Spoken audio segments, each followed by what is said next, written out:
sebagian mungkin ulama membolehkan, sebagian tidak. Nah, terkait dengan qobliyah itu kan, kalau kemudian itu diperbolehkan, qobliyah itu kan dilaksanakan setelah masuk waktu habis azan lah, sudah masuk waktu sholat, baru kemudian qobliyah dilaksanakan. Nah, kalau Jumat itu biasanya kalau sudah masuk waktu zuhur itu kemudian biasanya khotib itu langsung naik mimbar. Ya. Sehingga andai kata itu bisa dilaksanakan, itu terus qobliyahnya bagaimana ya? Terima kasih, Pak. Baik. Pertama tadi saya matur itu tidak terkait boleh atau tidak boleh, tetapi berkaitan dengan perbedaan pendapat ulama apakah ada qobliyah Jumat atau tidak.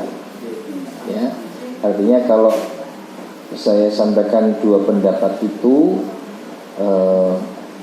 maka kita boleh untuk memilih satu dari dua pendapat itu setelah coba kita pelajari masing-masing alasannya. Nah, nanti pertanyaan Pak Umar ini terkait dengan teknis pelaksanaannya. Jadi sebelum ke sana kita sampaikan terlebih dahulu bahwa dalam hal ini ulama berbeda pendapat. Pendapat pertama yang mengatakan bahwa tidak ada sholat sunnah rawatib qobliyah Jumat, ya, itu mendasarkan pada tidak adanya dalil yang tegas dan pasti yang menetapkan adanya sholat sunnah qobliyah Jumat. Ya.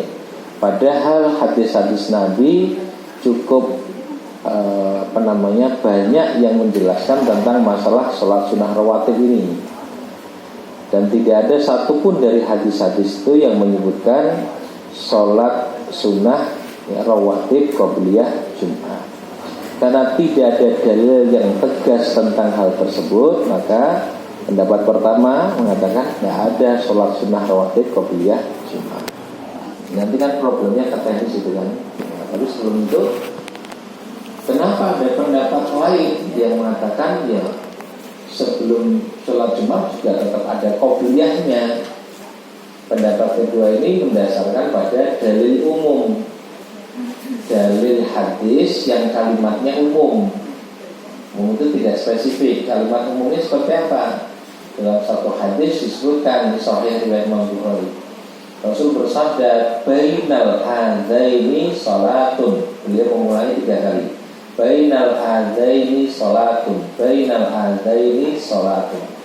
Antara adzan dan iqamah ada sholat sunnah. Antara adzan dan iqamah ada sholat sunnah. Antara adzan dan iqamah ada sholat sunnah. Ya, kalimatnya umum, sehingga ini dijadikan dalil oleh para ulama berpendapat ya sholat apapun asal antara adzan dan iqamah di situ ada sholat sunnah. Sholat sunnah yang dilakukan setelah adzan sebelum iqamah itu artinya sholat sunnah rawatib. Ya, sudah masuk waktu sholat, sebelum sholat wajib dikerjakan adalah sholat sunnah rawatib.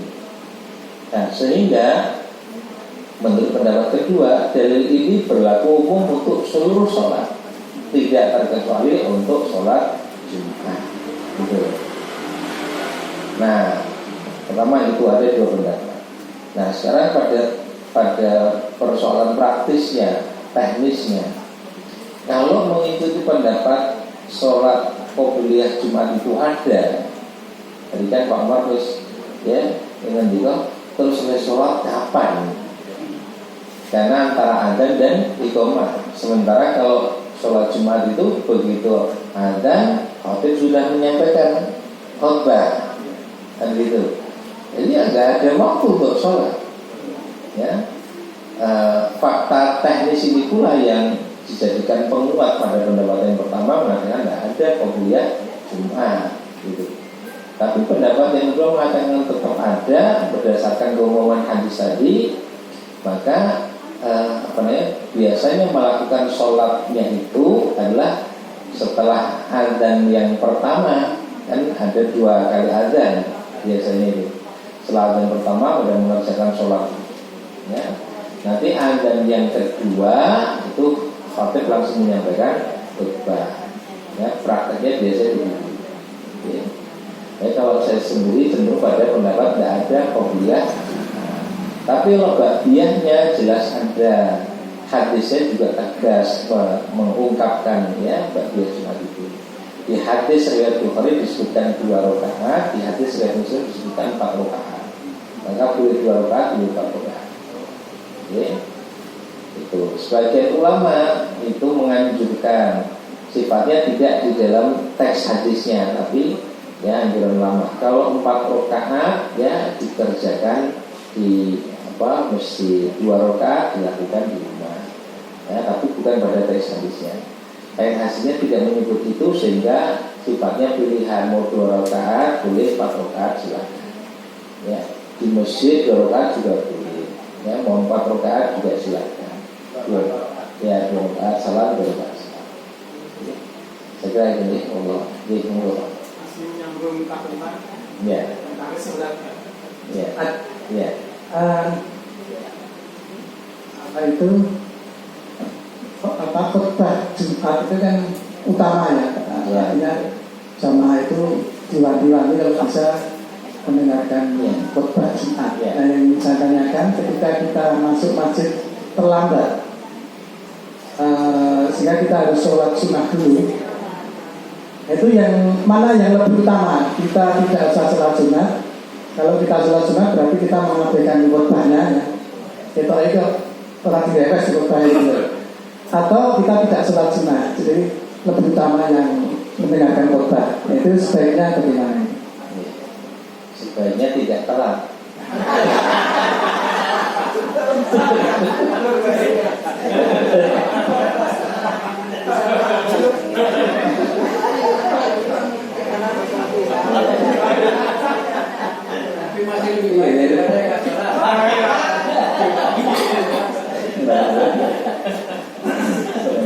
Kayak masalah. Oke, saya jawab dulu. Apakah kasus seperti itu terjadi di masa Nabi? Karena kita harus melakukan konfirmasi dulu untuk mendapatkan pemahaman dan praktek yang benar. Di hadis riwayat Bukhari disebutkan kasus Nabi tengah berkhutbah. Datang, walaupun nggak disebut di khutbah Jumat atau khutbah, jelas berkhutbah nanti. Datang orang masuk masjid langsung duduk. Ini pernah mendengar hadis ini ya? Langsung duduk. Begitu langsung duduk, nanti tanya, kamu sudah sholat dulu? Belum ya Rasul? Nanti kemudian perintahkan untuk sholat. Idza dakhala ahadukumul masjid fala yajlis hatta yusalli raka'atayn. Kalau seseorang dari kalian masuk masjid, janganlah ia duduk hingga ia kerjakan sholat 2 rakaat terlebih dahulu. Lalu sahabat ini mengerjakan sholat. Dari hadis ini berarti walaupun datang terlambat, khutbah sedang disampaikan, tuntutan kesunahan sholatnya tahiyatul masjid tetap berlaku. Ya, seperti itu. Allah. Menyambung lagi masih terkait dengan sholat sunnah. Saya kurang begitu tentang hadis yang mengatakan bahwa sebaik-baiknya sholat sunnah itu di rumah. Ya. Nah, padahal kalau yang sering saya sendiri praktekkan ya, atau mungkin kebanyakan orang praktekkan, mesti sholat sunnah di masjid gitu. Karena kalau itu qobliyah itu kadang-kadang telat nanti kalau dengan berjamaah itu telat.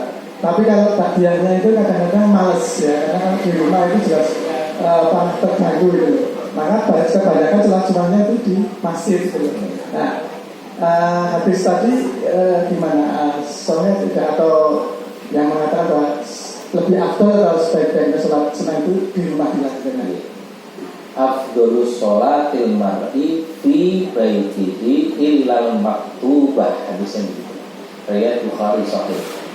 Seutama-utamanya sholat seseorang adalah fi baitihi, di rumahnya. Illal maktubah, kecuali sholat maktubah. Sholat maktubah, sholat wajib. Ya, kecuali sholat wajib. Berarti kalau sholat wajib baiknya di masjid. Nah, bagaimana dengan praktek yang terjadi? Banyak orang mengerjakan sholat sunnahnya di masjid. Ini terkait dengan hadis-hadis yang lain. Misalnya Nabi mengatakan ij'alu ya min sholawatikum fi baitikum, jadikanlah sebagian dari sholatmu di rumah-rumah. Yang dimaksud Nabi sebagian dari sholatmu adalah sholat sunnah ya, atau cahayai rumah kalian ya dengan sholat dan tilawah Quran. Nah, ini hal-hal yang bersifat umum. Keutamaan sholat sunnah itu memang di rumah gitu. Nah, tetapi bisa jadi ada hal-hal yang bisa mengubah ketentuan yang bersifat umum. Mengubah, karena fikih itu selalu memperhatikan ya. Jadi yang yang mubah pun bisa berubah jadi sunnah, jadi wajib, bisa makruh, bisa haram, karena ada sesuatu yang unsur yang mempengaruhi perubahan itu. Misalnya, pada dasarnya sholat sunnah itu lebih baik dilakukan di rumah, jelas. Tetapi pada sebagian orang, ya misalnya kalau ia kerjakan di rumah, dia mendapatkan banyak gangguan. Ya, apakah mau tamu bola-balik, apakah terganggu ya, terpancing dengan hal yang lain, sehingga misalnya orang asik main HP saja sampai habis waktunya ya. Banyak gangguan yang bisa menghalanginya untuk mengerjakan sholat sunnah. Kalau itu terjadi, maka bisa jadi berubah, lebih baik dia kerjakan sholat sunnah di masjid ya. Jadi secara fikih ya, atau misalnya jarak antara adzan dan iqamah di masjid yang biasa kita sholat berjamaah itu mepet sekali. Mepet sekali. Kalau saya kerjakan di rumah, akibatnya tawar mengikuti sholat berjamaah. Ya, maka di masjid menjadi lebih utama, karena dengan begitu dia bisa mengikuti imam sejak takbiratul ihram. Nilai utamanya bisa berubah, lebih baik di masjid dalam kasus seperti itu. Jadi mungkin saja berubah dengan unsur-unsur yang ya, menyertai satu keadaan. Tapi kalau bisa dilakukan di rumah, iya, pada asalnya begitu. Ya, kalau memang misalnya kalau Nabi sendiri karena rumahnya mepet masjid, Nabi itu keluar rumah sudah masuk masjid, keluar masjid sudah masuk rumah. Ya bagi Nabi gampang sekali sholat, masuk udah di masjid. Ya. Tapi pada sebagian sahabat mungkin ya cukup jauh menuju ke masjid. Ya, kalau melakukannya di rumah terlambat begitu sholat berjamaah sejak takbiratul ihram. Ya, oh kalau di hadis itu nggak disebutkan badiah atau qobliyah ya. Umum saja afdhalus sholatil mar'i fi baiti. Kalau badiah juga mungkin ada gangguan. Begitu sampai rumah loh, kalau tamu misalnya, kok malas, kok pengen terus tidur ya tidak. Kalau sholat masjid itu Pak, itu dilakukan tiap kali ke masjid atau cukup satu kali Pak? Karena selama ini kan kalau saya dulu asar itu di sekitar masjid, mari kita sekitar masjid. Nah itu untuk sholat masjid itu apa hanya sekali atau setiap waktu? Setiap kali masuk masjid.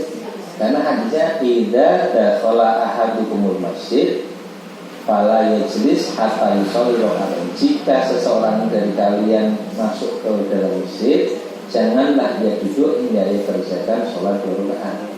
Itu kan berlaku setiap kali masuk masjid. Gitu. Ya.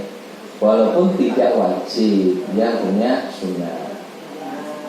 Ada pendapat yang menarik ini, Syekh Muhammad Shalih Al-Utsaimin, ya, ulama Saudi. Di hadis itu nggak disebut dengan nama tertentu sebagai sholat tahiyatul masjid. Ya, Nabi yang mengatakan kalau seorang dari kalian itu masuk masjid, kerjakanlah sholat 2 rakaat. Karena tidak disebut dengan nama tertentu, asal mengerjakan 2 rakaat itu sudah memenuhi perintah Nabi ini. Maksudnya begitu. Jadi kan mungkin sholatnya itu bukan secara khusus meniatkan tahiyatul masjid, tapi sholat sunnah rawatib qobliyah zuhur misalnya. Jangan kerjakan sholat sunnah rawatib qobliyah zuhur 2 rakaat, itu sudah menurut Syekh Muhammad Shalih Al-Utsaimin sudah dipandang memenuhi perintah Nabi. Sudah 2 rakaat.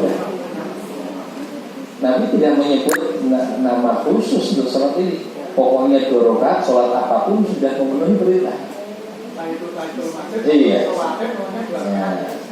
Menurut saya begitu. Ya, silakan. Ya.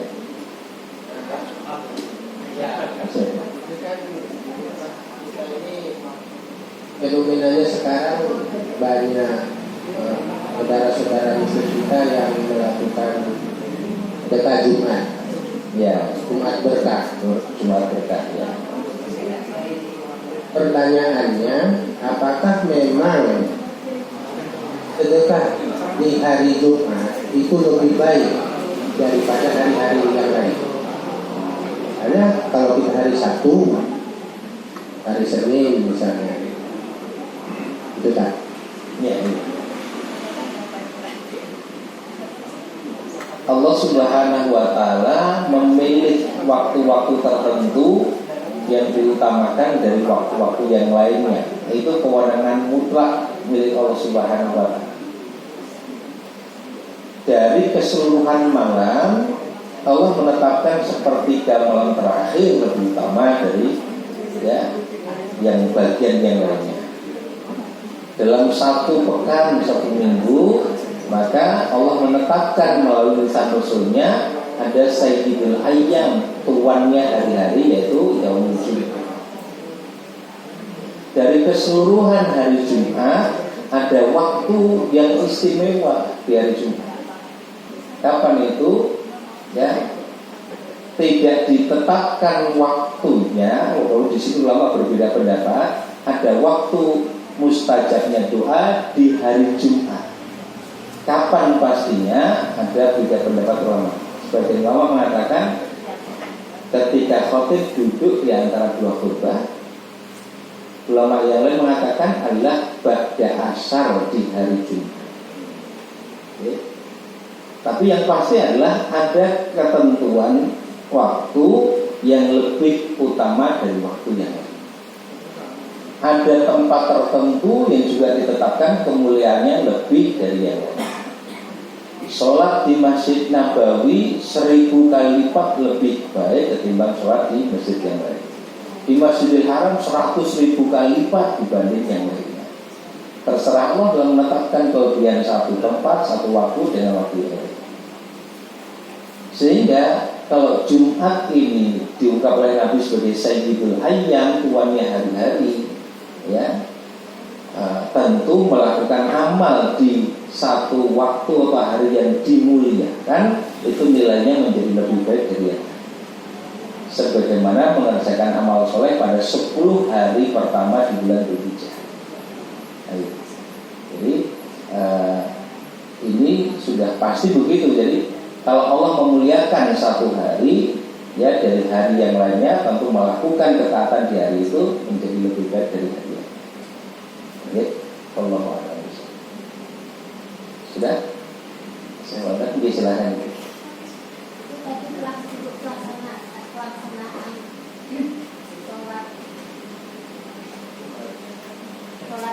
Tahiyatul masjid, sholat sunat rawatib. Ya.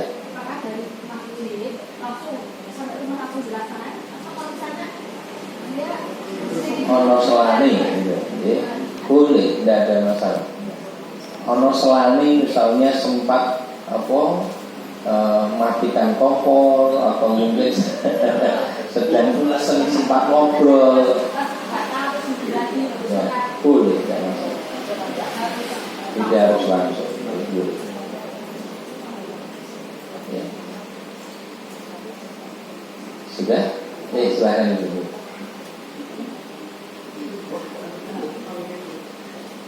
Assalamualaikum warahmatullahi hubungannya dengan materi yang tadi Bapak berikan.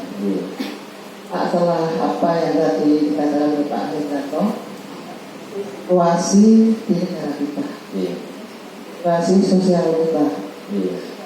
Memang betul kalau kita memilih pemimpin itu ya takwa ya Pak ya. Tapi yang terjadi ternyata apa yang kita inginkan tidak terkabul, sehingga di medsos itu seperti itu Pak, mancing ternyata saya sendiri itu banyak dosa. Saya sangat terima kasih. Terus bagaimana ya Pak? Apakah melihat seperti itu, yang mana penguasa sekarang kok kebanyakan sepertinya apa ya, mengolok-olok menginjak-injak agama kita. Agama dilarang untuk diberikan di kurikulum sekolah, yang diganti dengan budi pekerti, itu kan sudah akan menjauhkan generasi kita untuk beragama, terutama kita mayoritas Islam dan yang lain-lain. Contoh yang lain banyak. Terus apakah kita karena itu dosa harus diam atau harus bagaimana? Karena melihat mereka itu sepertinya dapet gitu. Kok saya itu juga aku biar ngomong untuk sekolah ilmu politik, saya itu sampai aku tidak sekolah ilmu politik tidak seperti ini. Saya sering gitu ya Pak. Beda kalau Bapak sekolahnya agama, beda. Saya sering ya itu tadi dosanya mungkin banyak Pak. Saya di teknik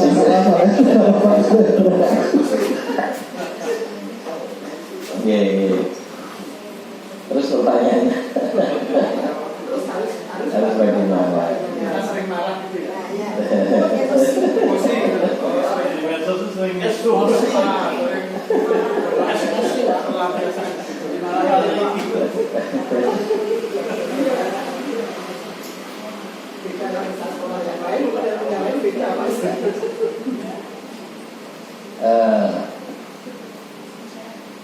Dalam beragama itu nanti akan mencakup persoalan akidah, syariat, dan akhlak.